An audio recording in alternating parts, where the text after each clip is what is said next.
Vancouver's the talk of the town, from CONCACAF Champions Cup to perhaps the new stadium, to the Whitecaps being in first place. Like, it's exciting, no? Like, and Messi coming friggin' down. Like, he's coming. I love that you mentioned that last, because that's exactly how this should be talked about right now. There is a bit of buzz about Messi potentially coming and what happened last year, but I think this is a completely different scenario. Last year, the first time he'd potentially be here, a regular season game, a mid-season sort of mean nothing to the teams.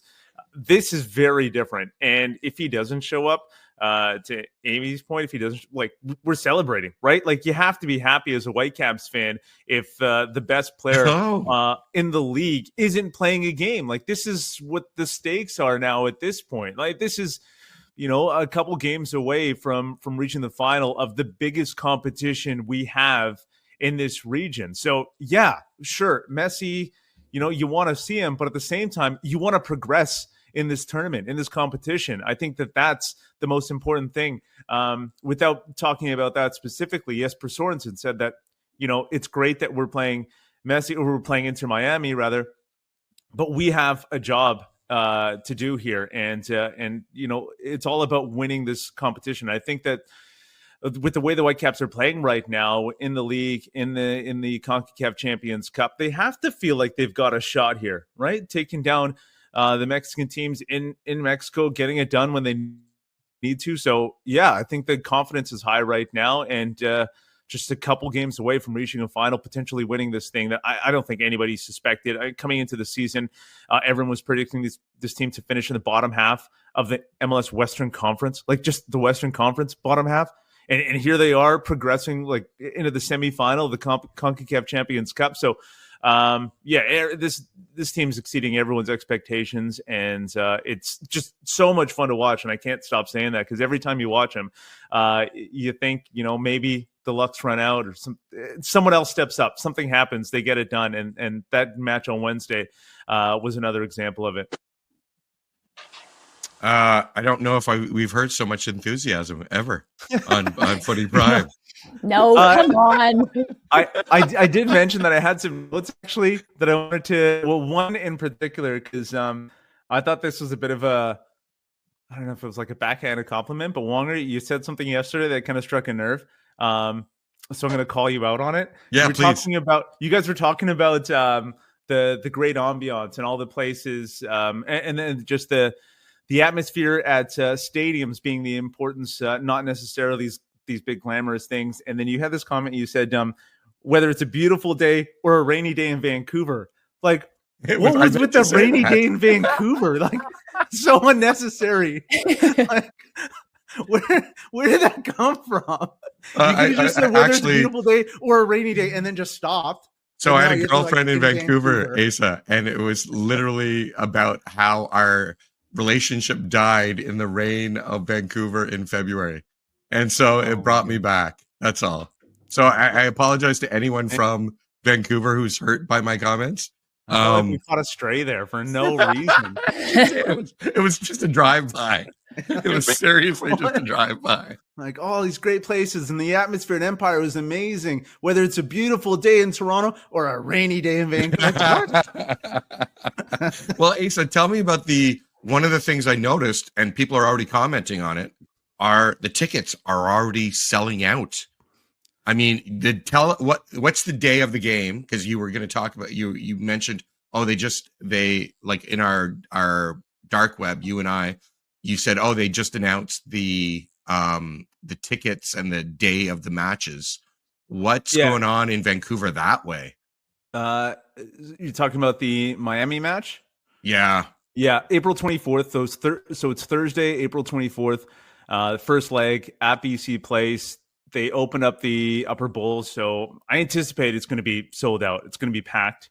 That's great. That goes back to your point about Messi just being an attraction everywhere he goes. So obviously this competition is huge. I think it was going to be a good turnout. You add Inter Miami and Messi to the mix, and it's 50,000. Like, it's going to max out. Should be a great atmosphere. They've moved the weekend game, so the Whitecaps will be on the road for the Sunday. Yeah. I believe, that's moved to the Sunday because they'll have a Thursday game, Sunday game, and then a Wednesday game in Miami. So it's going to be a tough stretch. I think the emphasis for the Whitecaps is going to be on obviously the 2 legs against Miami. The tickets, they're going to sell out. There was a queue yesterday. Several, I think a lot of the local clubs got like advanced. That's cool. Access, which is pretty cool. Yeah.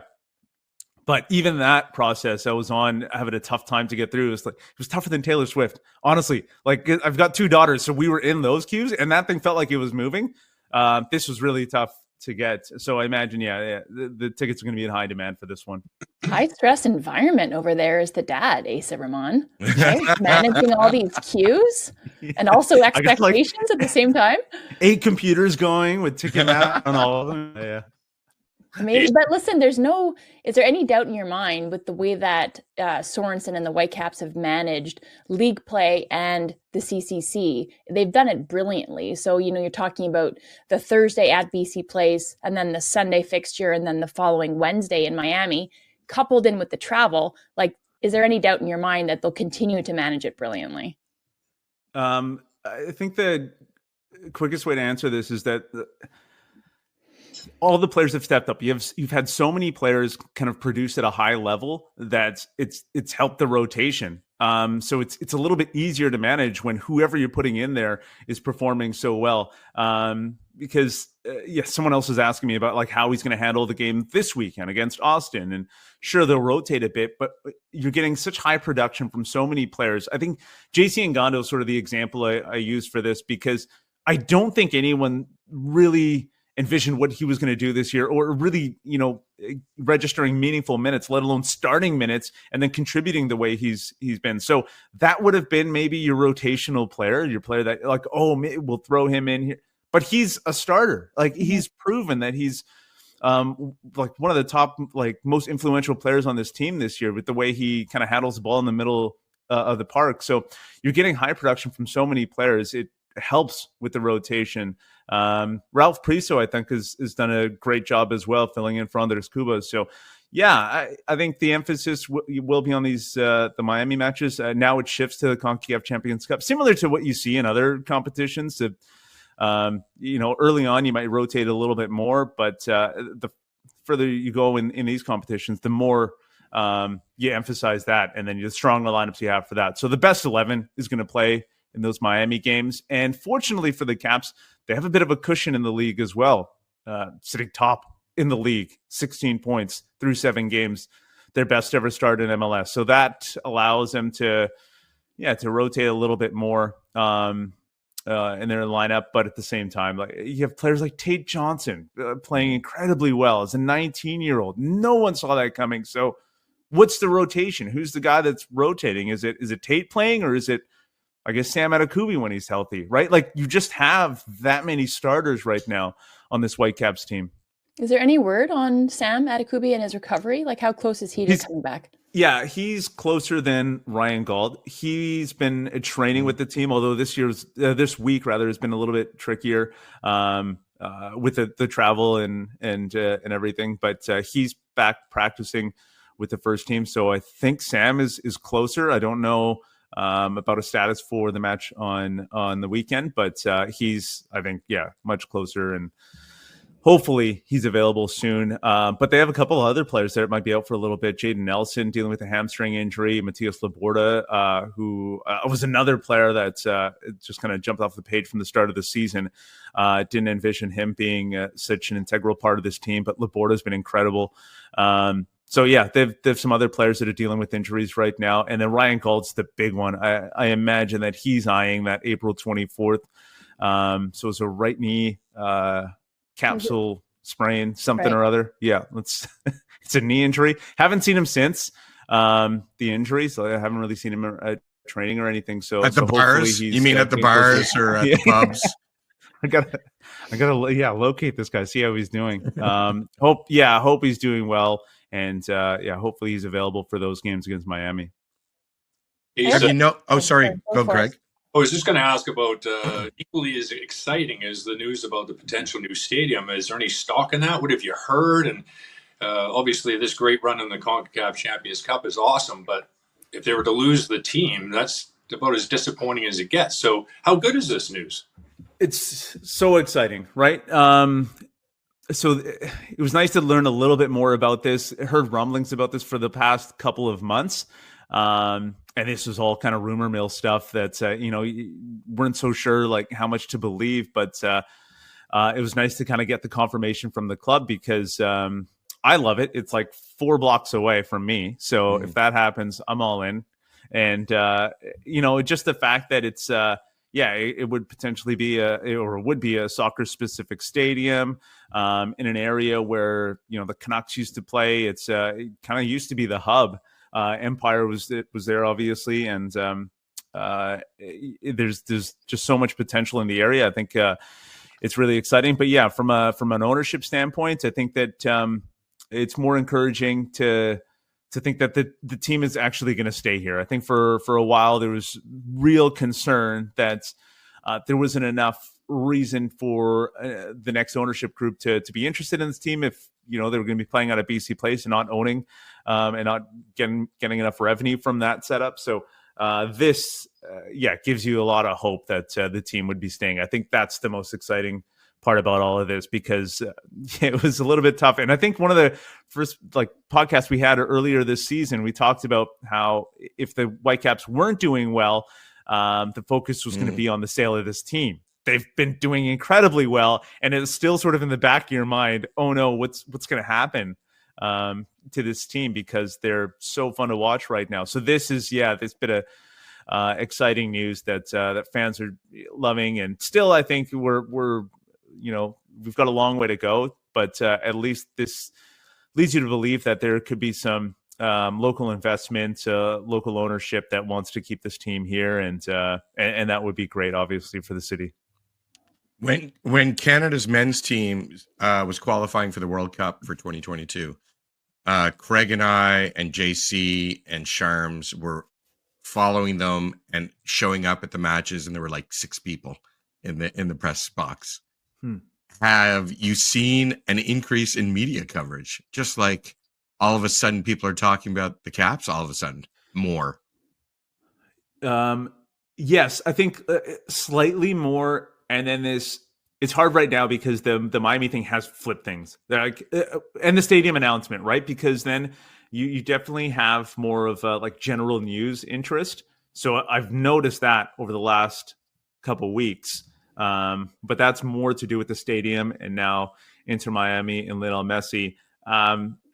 But I'm hoping that, and this is where I'm trying to change and direct the narrative a little bit to just what they're doing on the pitch and this team itself, because there is a lot of focus right now from, sort of the general news outlets about Messi, whether or not he'll come. But I'm screaming that this team is in first place in MLS and doing something they've never done before. Yeah, in league play and then in this competition, the CONCACAF Champions Cup as well. And that has to be the story locally because that's the story nationally, right? That's the story.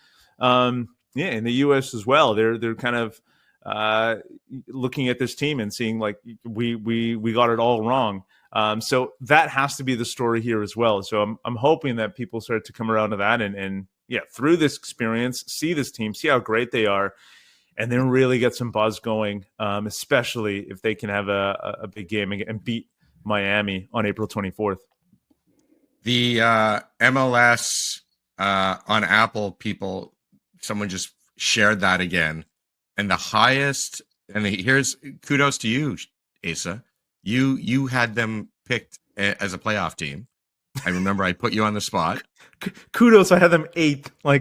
But the highest, the low, people had them 15th. Yeah. People had them. The highest, I think, was 13th out of the people at Apple. So I just want you to know you're a believer. You're a true believer. Yeah, Jimmy was calling me out right away too when I said that. I remember, and then I started to doubt it. I'm like, am I leaping too far here? But I was like, no. Why did you put me on the spot, guys? I didn't know. You're just no, you're yeah. Is that hopeful? I think he said. Yeah, wishful thinking. I was like, does good.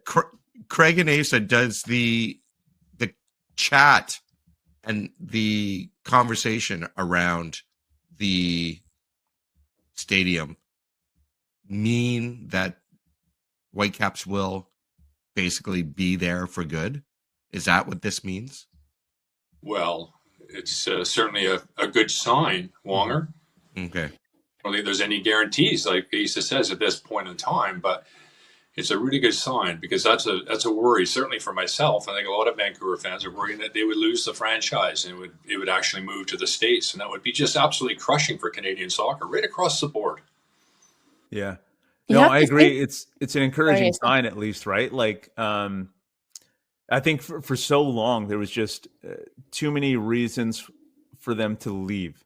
You know, it's just like they don't make enough money. It's hard to make money. The dollar, all these things, that changes things completely. The fact that that's a possibility, I think, gives you some hope, at least. And the fact that I think that the attendance is really good now. Whoever the potential ownership groups could be, like, they'll at least see that, okay, there's a viable product here, right? You're getting 20,000 plus consistently. If you had a soccer specific stadium, you'd sell it out, hopefully every match, so you can see this equation starting to make sense, at least.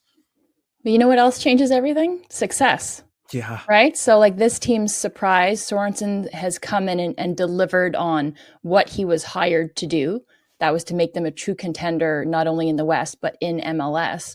And I think all the things that you said that highlight the negative, like that would be difficult for an ownership group, are absolutely true. But right now, when you take a step back, of regardless where your team is, regardless of the market, like they could get 500 million at least for that franchise, right? So that would be the easy solution. But success complicates it, but it changes it for the culture and for those fans. It adds the value to it that I think is inherent, but it's also slightly intangible, right? And I think we've talked about how storied the fans are there and the footballing culture and how important it is to the footballing landscape in Canada. And it would be a tragedy, I think, if we lost the Vancouver Whitecaps. But I think added to that is the rise. And I want to ask you about how their game at Swangard is going to be displaced, I think, by the scheduling of the semifinal on the 24th, because I believe, if I'm not mistaken, the Rise have a game on the same day. So they might be forced into rescheduling, right? But you embrace that. And I think you remove Inter Miami, you remove Messi as that shiny object. The Vancouver Whitecaps right now, as a franchise, as a team, with Jesper Sorensen, the way that they're playing in the CCC, making noise, becoming relevant, becoming important in that landscape, MLS, and they're kind of elbows up and making themselves heard and forcing teams to contend with them. You remove Inter Miami, and they are still a massive story in football this year. So I think an ownership group is looking at that and they're thinking the value that we could take right now, sure, they have that on one side, but we keep them here and we keep adding and building to that value. So I would hope that that is the conclusion that some of these potential ownership groups are coming to. Yeah, 100%. I think there's so much more room for growth as well. You still have the soccer snobs, for lack of a better term, here in Vancouver, that I think that once they see the Caps, continue this run in the CONCACAF Champions Cup, that you can turn some of those heads. So there's still like an untapped market here that you can continue to build on with the Vancouver Whitecaps, but just the soccer community in general. I think you mentioned the Vancouver Rise. I think I think it's going to help the product here. The matches of Swangard, I'm really looking forward to. Obviously, the season opener, April 16th at BC Place is going to be great, but I'm looking forward to the atmosphere, like on grass as well at Swangard. I think you mentioned Dubs, it's one of your favorite places. My dog Kylo loves it too. Like, huge fan of Swangard. He's telling you that the cues are picking up for Taylor Swift and for the Caps. Oh, that's what the alarm is? No, I think it's a German Shepherd. He hates German Shepherds. So he's going to bark at this dog until... That's okay. Just let her go. Let him go. You keep talking. We're fine. Very Footy Prime, Asa. Well done. I remember those old 86er games up at Swangard Stadium, and even their old national team games, and with the little temporary stands around the outside of the pitch at Swangard, it can make a nice little atmosphere there.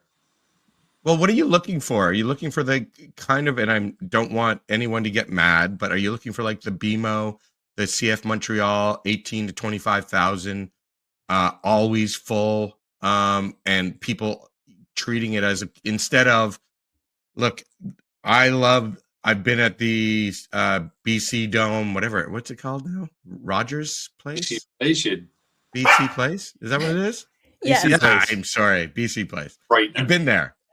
It's great when it's full. So this is one of the other conversations Dubs and I were having. Was the 12-5, 12-5, and 17-5 CONCACAF Champions Cup. Yep. Then the women's national game match, and then the regular against Colorado. Was it Colorado? Sorry, you're talking about the attendance numbers? Is that? Yeah. Okay, And gotcha. And all of a sudden, like Messi's coming, it's 50,000. I'm always talking about market size. Yeah. Is 50,000 people showing up the market, or is it the market for Messi? Do you know what I mean? Is it the Caps market, or is it the Messi market? Good question. Yeah, I mean, it's definitely the Messi effect, right? And that happens everywhere. That happens in every market in North America. But it doesn't show like it does in Vancouver when they're playing in this giant stadium. You know what I mean? Like the optics are not the same at CF Montreal, at Saputo, at BMO, because they're full, and it's always kind of full. Yeah, that's right? a good point. Yeah. The jump you're saying from like 10,000 to 50,000 is massive. Yeah. So I think that goes back to the point I was saying about like there's still room to grow here. There is like there are more fans that the Whitecaps need to capture here, because the Messi and that's probably the perfect example, because you have a lot of soccer fans here that are like big soccer, European soccer, world soccer fans, and maybe not necessarily Whitecaps fans. So when you have Messi show up, they definitely want to see the best in the world. So that's essentially what they need to gain. That's what they need to win over. And that at the same time, that has to be encouraging, right? The fact that there is this group out there, this large group that you could get.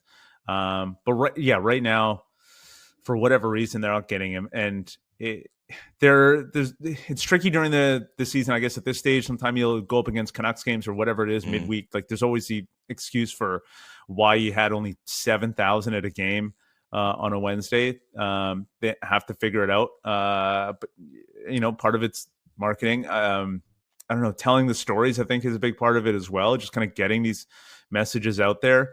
And I do think that it's a little bit different. Like the TV deal has to have some sort of impact on this as well. The fact that it's not regularly on sort of, your cable thing. I know like this is a crazy debate, I'm sure, that goes on and on. Like the way we're consuming media is changing, and we're paying for all these streaming services. I understand that, but at the same time, you have people that are used to watching TSN, Sportsnet for their Raptors and Blue Jays and Canucks and everything else. And when you're seeing ads for your Whitecaps and TFC, I think it changes things. I think you are just more aware, the general audiences, and I believe right now there's maybe a bit of a disconnect, and they're kind of missing out on just getting the message out there for how well the team is doing. Because I don't know how it is for you there, but for me locally, I feel like I'm seeing Whitecaps most on my Instagram feed, and that's kind of tailored to me. Right. But then I wonder how many people, my neighbor Simon across the street, who's not like a crazy soccer fan, like is this coming up on his feed? Like, is he seeing Whitecaps anywhere then? Like how does he get it?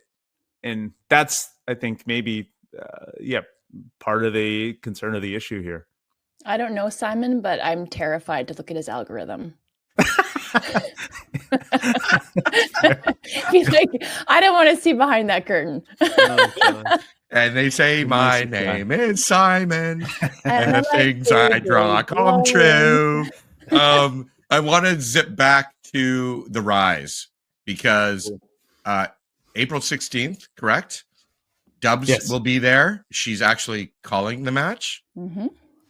Craig might be there. I know he's he's going. So now Craig will be at the. Tell us about the buzz with that. You have 2 daughters, and I think they both play soccer, and you're coaching, correct, or something like that. Me? Yeah. Yeah. So we're excited about it as well. Does it change? Because I have to be honest, my buddy was in town. Craig knows him, Eeper. His daughter just got a sports scholarship for hockey to either TMU or Liberty University in Virginia, NCAA. And the National Women's Hockey League has changed how everyone, especially women, girls, are looking at professional sports. Yeah. And I'm wondering, and one of my buddy's daughters, Chris Rollins' daughter, Sarah, is on AFC Toronto, and she played at UBC. She won 2 or 3 championships with UBC, and there's a real path to professional sports. How is that feeling for, the on the street? Because you're on the street with all this too. You're actually part of it. Yeah, I think we're seeing a change, and it's great to see. My girls in particular, they're very average. I'm just kidding. Only care about the women's game. We got tickets to, as a team, the younger one team. We went to a Whitecaps game earlier this year, and so they knew they were going to the game. We're going to BC Place, excited to go to the game. And then I think it was the day before, they asked me, like, is it the boys or the girls? Is it the men or the women? I was like, oh, it's the Whitecaps. It's the men's team. Oh, like right away, like just like, yeah. Isn't that great? It was great. Like, I absolutely loved it. But yeah, they have like a real connection with this Vancouver Rise team. They have a scarf. We went to a few of the Whitecaps girls elite games last year, and went to a training session, got to meet the women, and it was so cool to see my girls interact and then and build a relationship with them as well. So they know, the one that they know the best is Morgan McCaslin, the goalkeeper. We've met her a few times. She's come over after games as well to meet them, and they have like a real personal connection, and I can't wait. So they're asking about like the games at Swangard, at BC Place, not just to see the game, but to hang out afterwards. So yeah, it's changing, and I just love the fact that they are genuinely more excited about watching the women's team play than the best team in the city right now, the Vancouver Whitecaps. Amazing. And I think what's so cool about it is it's the young girls, and of course that pathway, that accessibility to the pro game is so important, even if it's just to allow them to dream about it, right? Whether it's playing hockey or to play soccer, but it's also about their male counterparts, right? The young boys who are being exposed to it and just see these women athletes, as pros. And they're just as inclined to be interested in them. And they're not comparing necessarily the women's game to the men's game, even though you're saying like, oh no, it's the men, it's the Whitecaps. But I mean, that's kind of cool too. But I think like right below that is just that everybody is up there as a pro athlete. And a young boy, like I have, my twins are 10. My son Campbell talked about Christine Sinclair and knows all the teammates that I had on the women's national team and is plugged into what's happening with NSL and the Roses and watches PWHL with his sister. Like it's a pro game, and it's pro athletes who are the best at their sport, and they're being showcased. And that is the coolest thing for me to watch, not only as a former athlete who didn't have access to this, but as a mom now. Yeah. And seeing that it's wide open to both of them. I see that as well, Dubs. This is last year my 2 daughters were playing video games, playing FC 24 or whatever with my nephew, who's the same age. So they're basically, then they would have been 9 to 11. The 3 of them were playing, and they were playing with the women's team, I think the Chelsea women's team. And my nephew was just raving about like Sam Kerr, whom my daughters absolutely adore as well. And it was cool just hearing them, just overhearing them talk about Sam Kerr and the play and just like loving all of it. And he was like right in there with it, not like bring him down or anything. Just like, yeah, she's amazing. This is all great. And it's all, like you said, it's all pro sport. It's all the same, which was so cool to see. I'm going to be very interested in the first, like some of the big first teardown of women athletes, just like the men do. That's when I know. No, but my point is that's when we'll know we're on equal footing. That's when I know, hey, with women's sports has made it. When they like someone has a hookers and blow weekend, right? And you're like, oh, awesome. We are now listening to it. It's amazing. Let's go from there. I think we're a long way from that, I have to say. Stop. We're chipping away. No, because I think you see it even in some of the great Nike campaigns, and Serena Williams has talked about it, the way that women athletes get held up and lauded for the performances that are socially and culturally accepted. But if they show emotion or something that's aggression or these qualities that are more often not associated and accepted in their male athletes or these male heroes that are held up on these pedestals, for the women, unfortunately, the positive qualities are tolerated, but not the negative qualities. No, so I agree with you. Yeah. Accept it, the athlete for who they are, the good and the bad, then we'll be on equal footing. Yes. And that's when the teardown will happen. And like the real teardown where it's, hey, did you hear that, someone has, like I said, a hookers and blow weekend and we all get to talk about it. And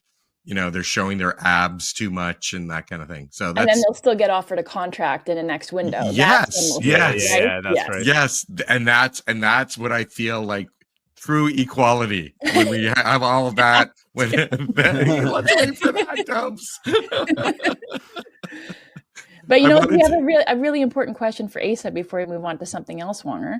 Is Asa, I was following your comments and on our thread below the raisins or no raisins in butter tarts, and you're like, what is this butter tart? So I need to understand, have you never tasted a butter tart? Like maybe a long time ago, obviously. Like yeah, I don't know. This isn't part of the regular for me. And when I saw it, I was like, I've always kind of walked past it and never been tempted. And it's just, I don't know why. It's just like, oh, they're just the little butter tart things. And yeah, never like a go-to for me. Hey, I know. What's that, Gregor? But every once in a while, people don't know this about Craig Forrest. He likes his sweets. Oh my god! And I do too. So I don't know why like this one is just. Oh, this should be on your at all. Yeah, it should be on your list for sure. Yeah, I bet Simon eats butter tarts regularly. With raisins. Yeah. And I'll go ask him. Maybe. Like, what? Yeah. I missed the recycling truck this morning, so I put my recycling in front of his place. So I'm gonna like. Oh, that's how well you know Simon. That's very intimate. Yeah. Take a look in his and see if anything unsavory pops up. Report back. Will do. I want to give everyone a chance before we wrap. I want to give Amy, Craig, and Asa what you guys are up to, because it's always important for people to be able to catch you. So let's go. Craig is going to be at the Rise in Vancouver. Yeah, on the 16th, Wednesday. Awesome. Dubs, you're calling the game. Why don't you give a little shout out? Who are you calling with? I will be on the panel with Kate McKenna and the broadcast's very own Claire Restad. Nice. One night only. Claire's coming over from Salt Spring Island, so that's incredible. And I'll be on the call with Signa Butler, who'll be doing play-by-play. And then for the Toronto match, which is that Saturday, which I think Footy Prime will also be there. We'll be in the card. I'll be on the call again with Signa, and then that panel will be Kate, myself, and Cara Lang. Fun. Yeah. Always fun. Yeah, really, really fun to kick everything off. And yeah, I'll be on all the linear calls across NSL this year, and then a couple games on RDS as well. Really, really excited and privileged to be doing that. And Asa, what's your latest? Because you've got tons of radio, and you're probably all like I've been following your IG and your Oh, Twitter. good man. You're the Dude, one. No, me too. I Global follow you. Yeah, Global today. I'll be at Whitecaps training, so Whitecaps story today for Global. Also have to shout out our guy Squire Barnes, who broke the story about the team looking into the Peony Fairgrounds. And he's not active on Twitter, so I don't think he gets enough recognition for this sort of stuff. But he's the one that broke that story on. So he would not know Friday. if he's not on Twitter. He doesn't know to listen to Footy Prime to hear a shout out. So it's really. I'll send this to him. Like Okay, at this. No. What's his name again, Asa? Squire Barnes. We've brought him up before. Sorry, Forrest. Yeah. The local legend. Yeah, he is. Yeah, and he was all over that story. So no, shout out to him. And the Whitecaps match on Saturday, I'll be doing the commentary for that. cknw.com is where you can find me. Nice. And looking forward to that hour-long pregame as well. So lots of pregame banter before that one. 3:30 hour coverage starts. Before we kick it, your daughters, have they been leaning into your media going, hey, Dad, can we go to the Rise? Can we, are they going, hey, we want to meet everybody that you meet? Yeah, I mean, they don't realize the privilege that they have, because they have had these opportunities to kind of meet the players and go to training, which honestly, a lot of people can do. But I guess because of my connection, I will reach out and get to meet them. So, they love it. I think it's, I don't know. They think it's normal, I guess. I don't know, but it's been cool to see them experience this, and just so happy for them. Happy for this season as well. I can't wait to get out to those games. And I know Dubs has the same experience on that with when she brings her children to some matches and some games, whether it's the Habs or you go to Habs games? You get Habs access? My husband does the color analysis for the local radio station. He's the white U in Montreal. Yeah. You know I'm a Habs fan, Dubs? Like a diehard Habs fan? I know, I didn't know that. Grew up a Habs fan. When I was a kid, Patrick Waugh standing on his head to win a Stanley Cup, and I was hooked ever since. So don't talk about it as much here in Vancouver because of the Canucks coverage, but well, you don't have much to talk about in Vancouver for the Canucks right now. So no, exactly. Following the demi-dog situation here, that's exciting. It's adding to an already very exciting season. But just the team in general is so fun to watch. Playoffs looks like it's gonna happen. So this is almost like get to know me with Footy Prime. We're just finding out a lot about Asa today. Yeah, big Carey Price fan as well, because he's a BC boy. Yeah. Right. And got to see him play. So it's the one game I went to in Montreal. Was watching. I think you got a thing for goalies, it seems like. So that's why you have a big crush on Craig Forrest. It's kind of true, right? Love my goalies. Love Gregor. Well, thanks everybody. Takoka. Asa, thanks for jumping on with us and revealing that you don't know what a fucking butter tart is. It's so weird. It's so weird. Go buy some. Let us know. No kidding. Maybe they don't look appealing to me. I don't know what it is. It's just there are those butter tarts again. I'm aware of what they are. Just never cared to. Good to know. What's that, Craig? The flavor explosion.